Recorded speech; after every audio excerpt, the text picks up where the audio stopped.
ultimately, you practice love or respect because beyond your spouse, you see Jesus Christ, and you envision a moment when you will be standing before him at the final judgment, realizing that your marriage was really a tool and a test to deepen and demonstrate your love and your reverence for your Lord.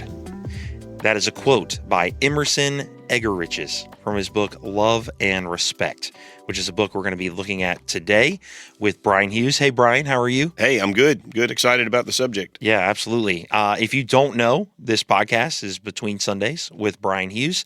I'm not going to do this every time, but I just want to let you know what's kind of going on here.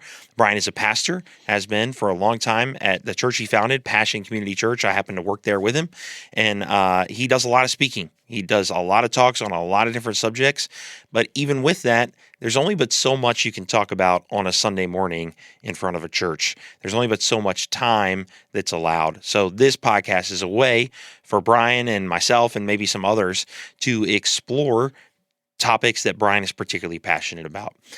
So it's called Between Sundays because it's not on a Sunday. Now, you could be listening to this on a Sunday, and I hope that you do. I hope you listen to it all the time and that you share it.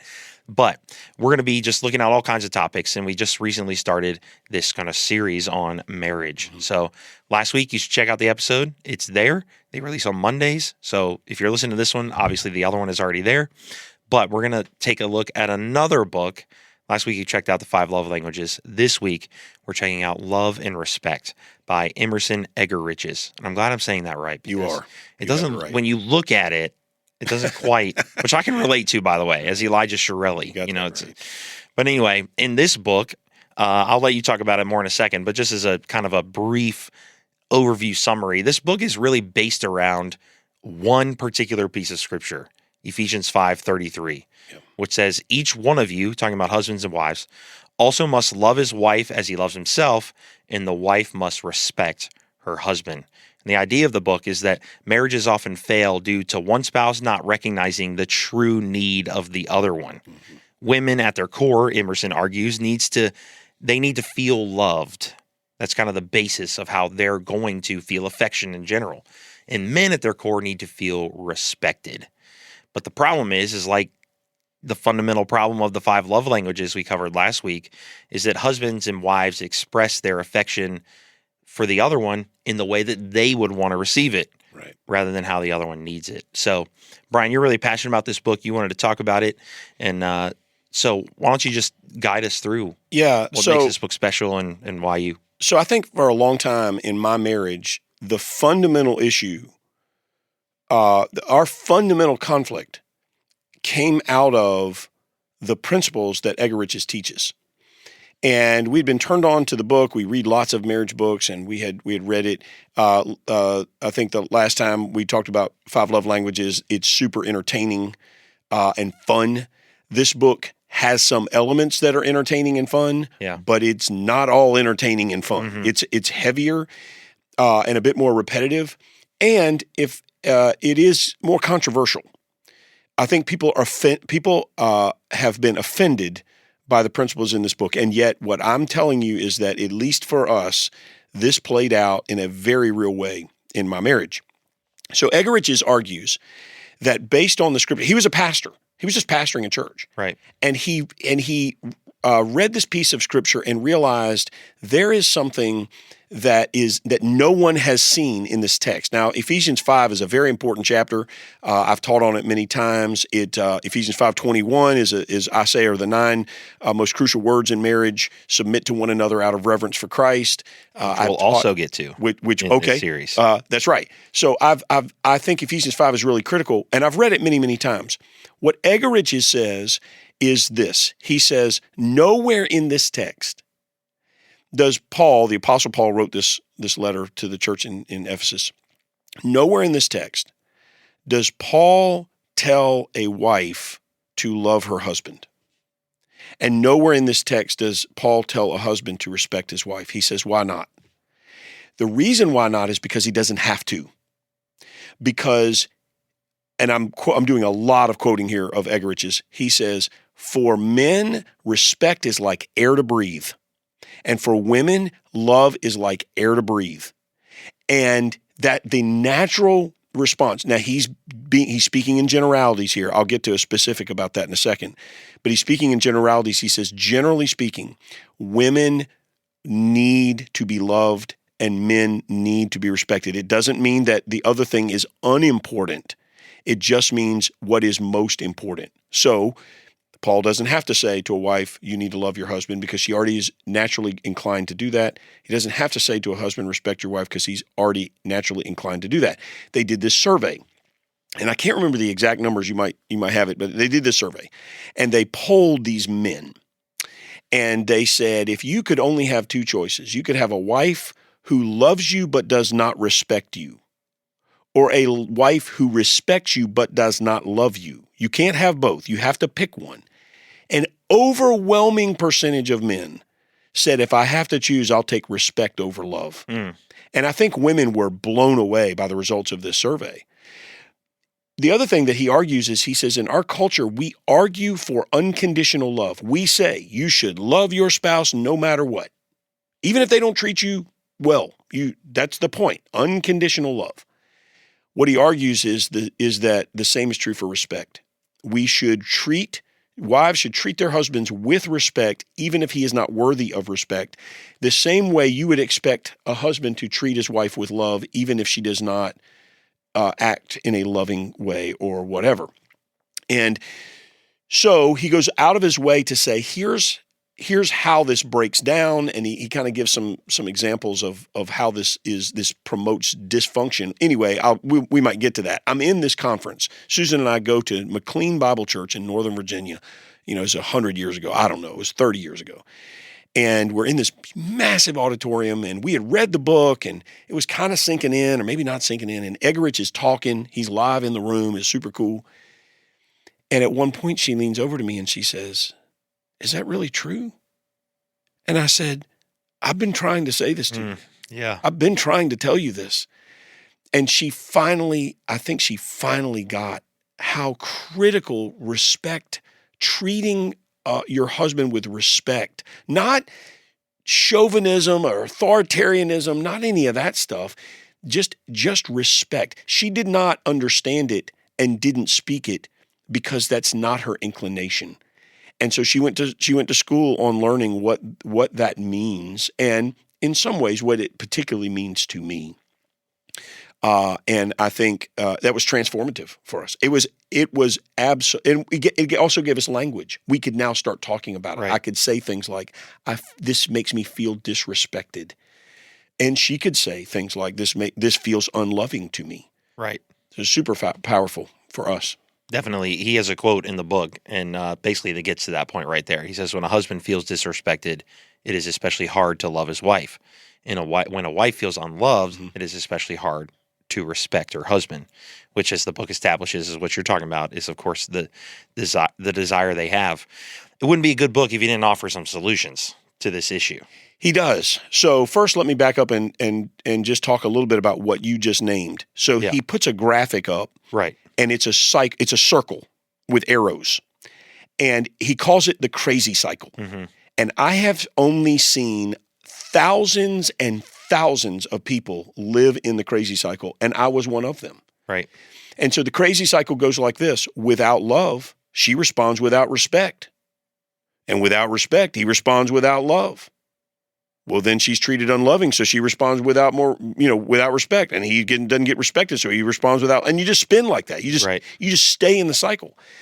And when I meet with couples and I unpack it and I tell them, I teach this to them, and they look at each other and they're like, "This is exactly where we are, and that's exactly how I feel." Mm-hmm.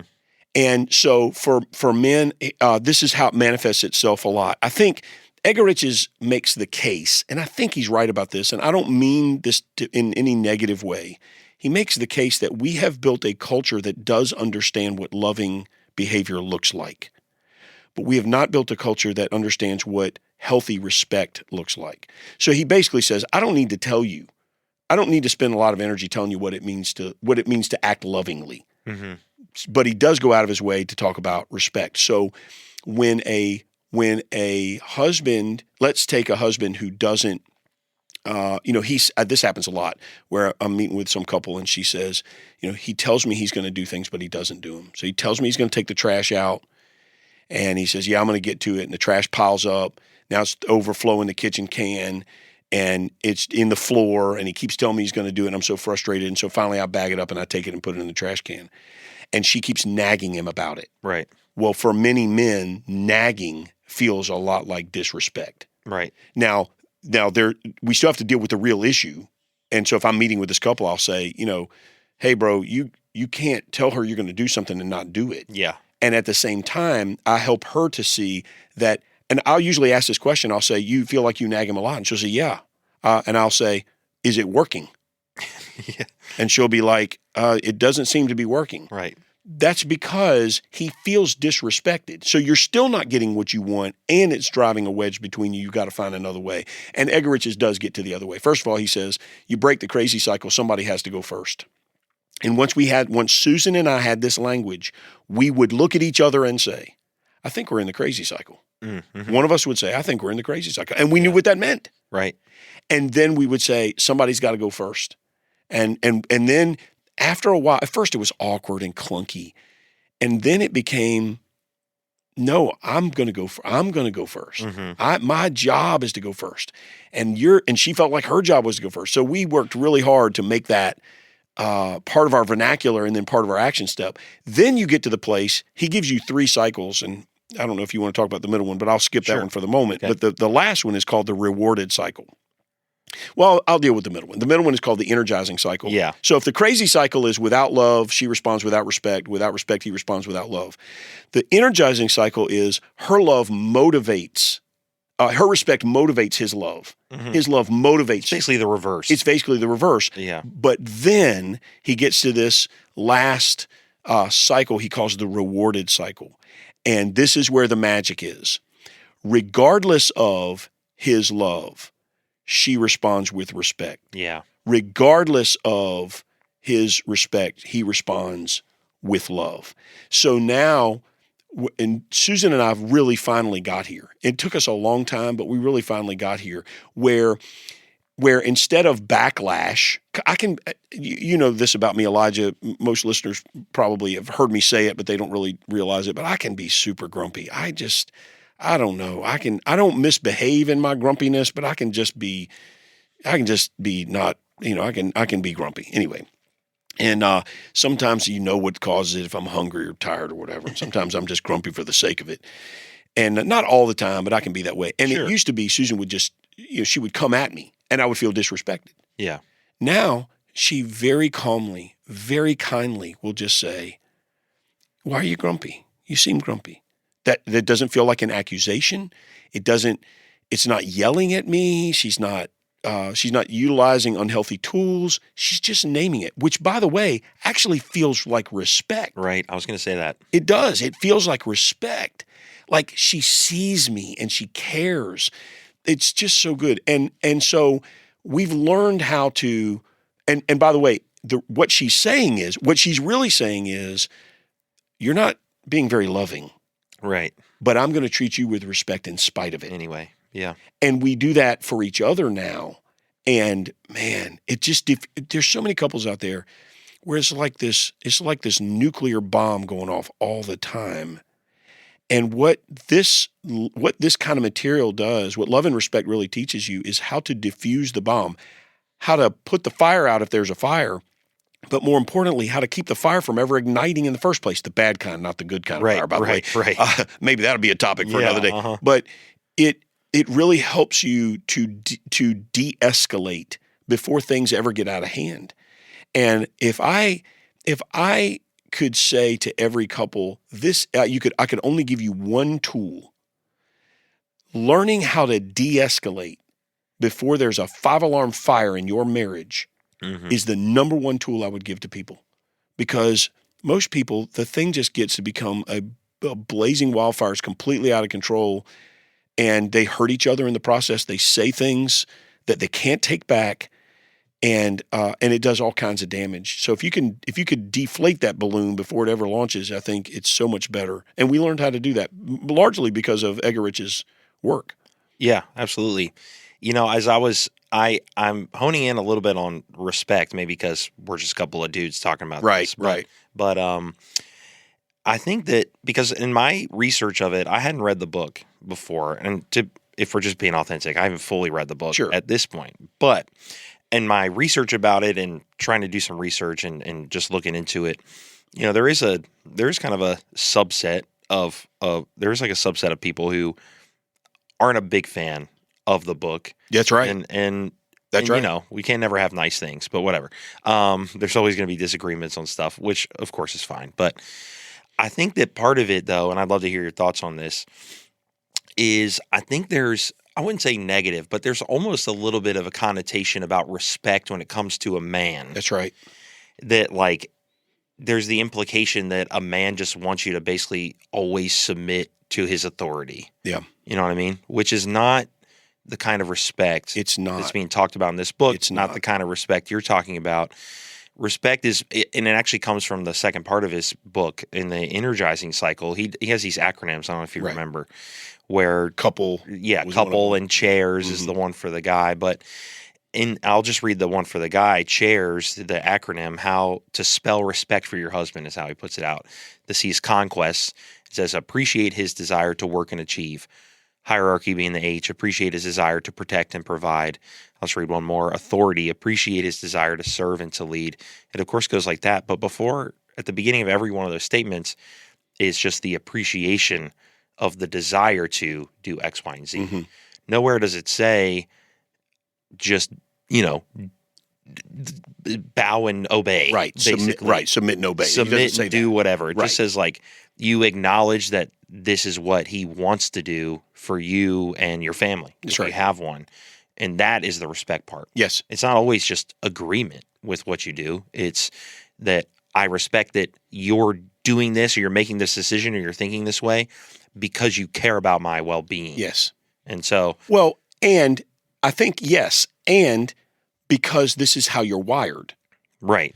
And I do think the book got a lot of pushback because people built a wall around this idea of respecting your husband based on on all the things that you just said, and wouldn't just push past that to overcome that connotation that they had in their mind. And so if I could give you some examples, I think this will help some people. Definitely. It was easier for me to describe to Susan what felt disrespectful than what felt respectful. Okay. So, for example, I have a lot of words. I am conscious that I have a lot of words. And so when I'm in a group, I'm always aware. I'm always thinking, how much am I talking? Because I don't want to be the guy that, people talk about, after the meeting's over and say, well, gosh, when was he ever going to shut up? Yeah. I really am aware of that. And so anyway, many years ago, I don't know, it was a long, long time ago, Susan shushed me in a meeting with a group of people. And I felt like crawling under a rock. I mean, it was so humiliating. And I was able to articulate, that's disrespect to me.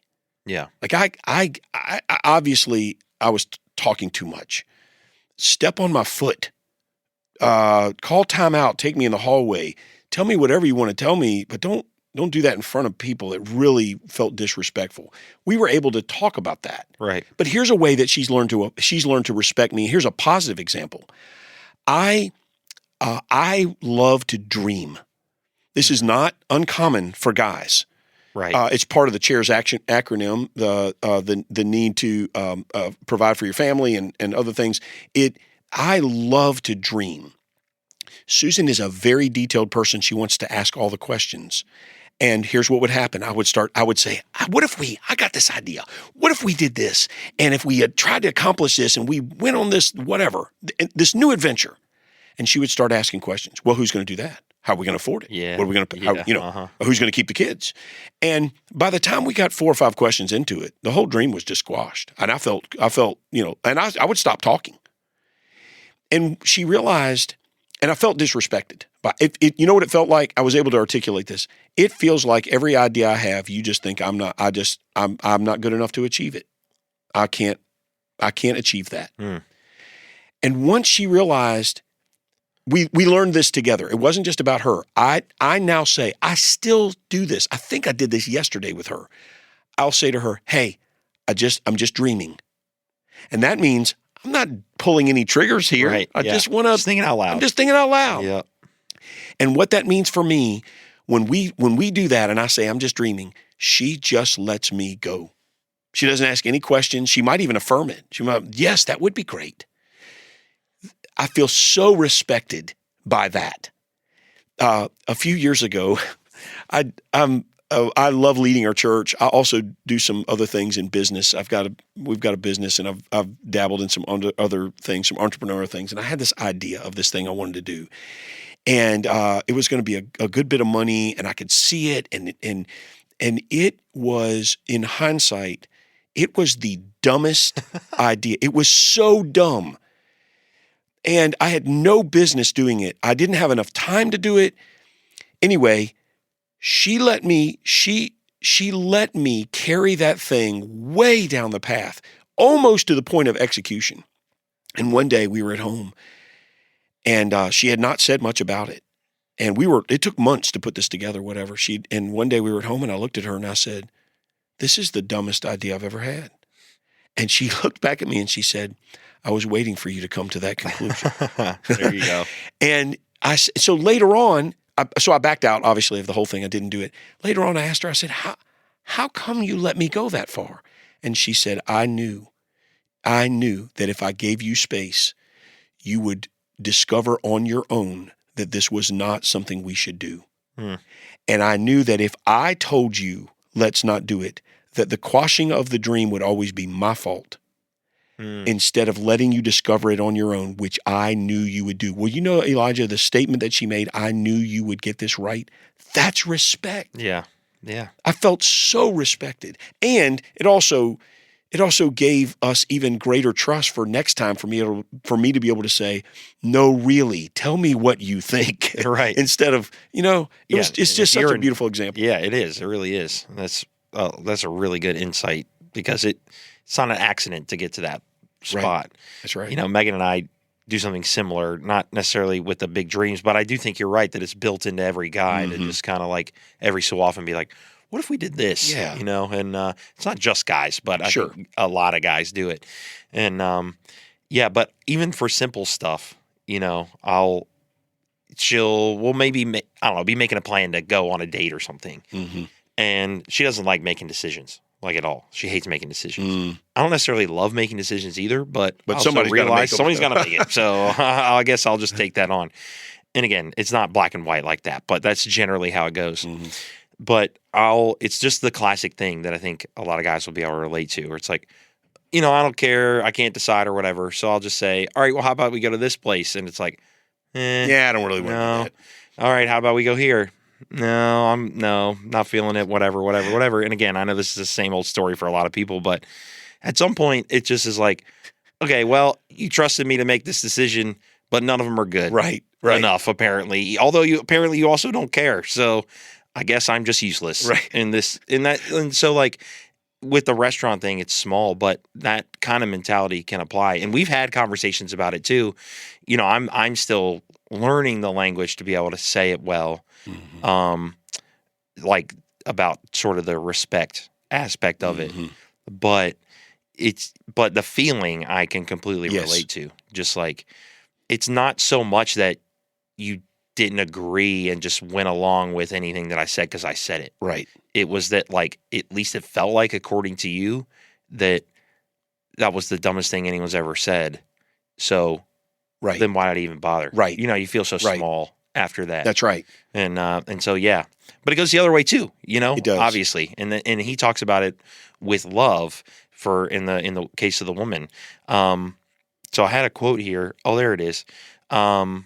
He does a couple of comparisons. So he's talking about the husband. He said, the husband decides he will motivate his wife to become more respectful by acting in unloving ways. And he says, this usually proves about as successful as trying to sell a pickup to an Amish farmer. And he does another one for women, but we've been on the male subject for a while. Can you recall any time you just had a great example of when Susan has done this well to you in terms of respect? How do you feel like maybe you've been able to achieve doing something similar for her in her, to borrow a term from last time, her love language of wanting to be loved, that you maybe have been like, oh yeah, I finally get it, and here's how I do it? Well, I think one example. This really doesn't completely answer your question, but I think about one example, and this will really paint me in a bad light. But I'm just telling you the truth. This is what happened. Her grandmother died. This has been a long time ago, and our church was. We didn't have as many staff then, and so it was a lot more on me. Like, I have to get this done and get that done and whatever. And the funeral, of course, was on a Saturday. It's in Greenville, South Carolina, so it's a long way away. Yeah, it's a long drive. Right.